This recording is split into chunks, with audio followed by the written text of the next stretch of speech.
Free will is an illusion. When we make choices, we are not free to choose.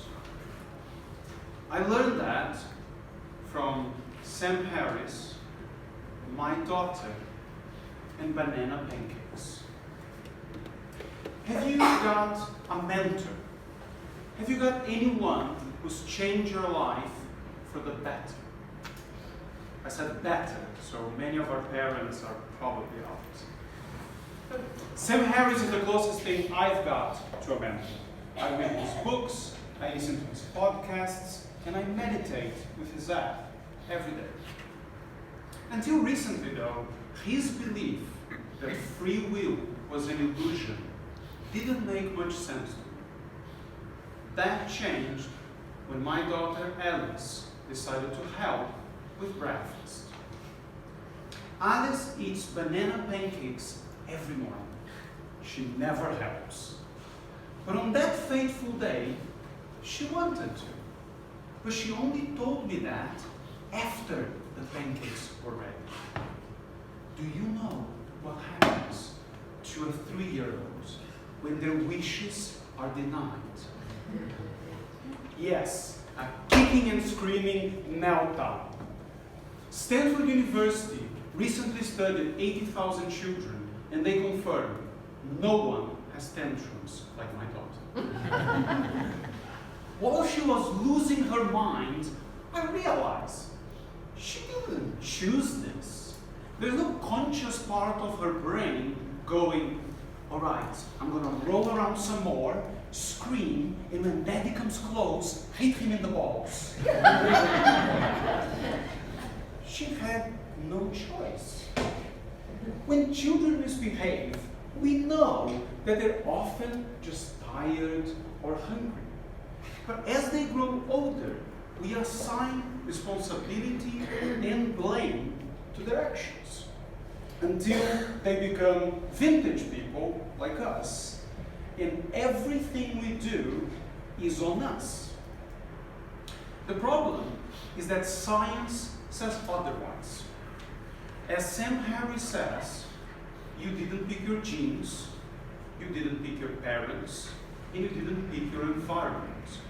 You're not the author of the forces that have shaped your brain. And it's that brain that's going to produce every one of your thoughts and actions. Every decision we make is either conditioned by something beyond our control, or it's random.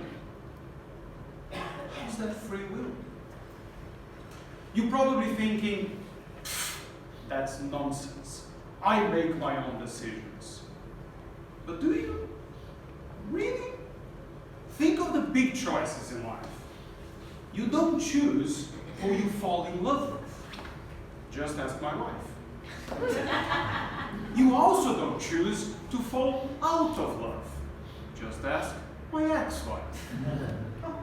Were you equally talented and interested in every career you could have pursued?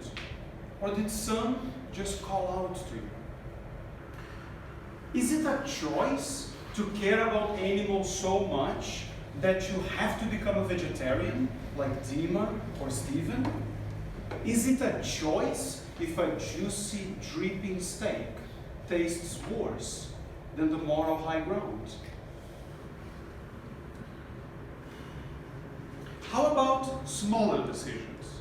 Has any one of you ever acted badly when you were tired or hungry, just like a baby does?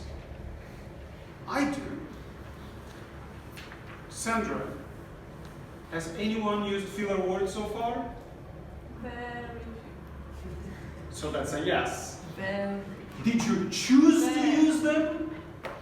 You didn't choose to use those filler words. You had no choice.